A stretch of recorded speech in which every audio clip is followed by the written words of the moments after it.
একটা Lionel Messi দিয়ে কখনো বিশ্বকাপ জিতা যায় না।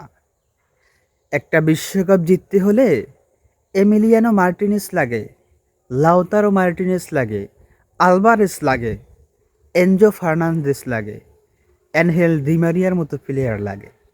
আমাদের লিওনেল মেসি, হামজা চৌধুরী আছে, কিন্তু আমাদের আলভারেস নাই। আমাদের আছে নিতুল মার্মা, মার্টিনেজ নাই।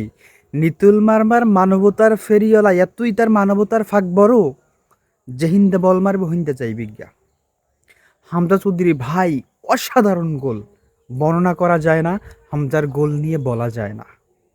বাইসাইকেল বাংলাদেশের কোনো প্লেয়ার জীবনে দিচ্ছে কিনা আমি জানি না। প্লান্টিক, ওরকম প্লান্টিক কেউ দিচ্ছে কিনা আমি জীবনে দেখি নাই।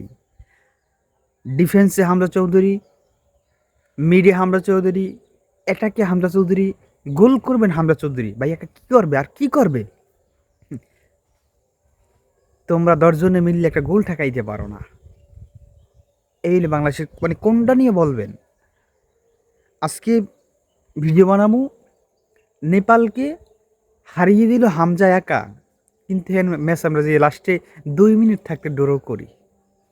এই হলো আমার দশা, এই হলো অবস্থা। এই স্কোয়াড দিয়ে হবে না, এই স্কোয়াডই পরিবর্তন করতে হবে। বাংলাদেশের যারা বাঙালি যারা প্লেয়ার, এদেরকে পরিবর্তন করতে হবে। এই 5-7 জন, এরা ম্যাচ প্রতি ম্যাচ ডুবায়, হারা ম্যাচটারে ডুবায়। আর এই গোলকি দিয়ে হবে না, গোলকি দিয়ে হবে না, কোচ দিয়ে হবে না।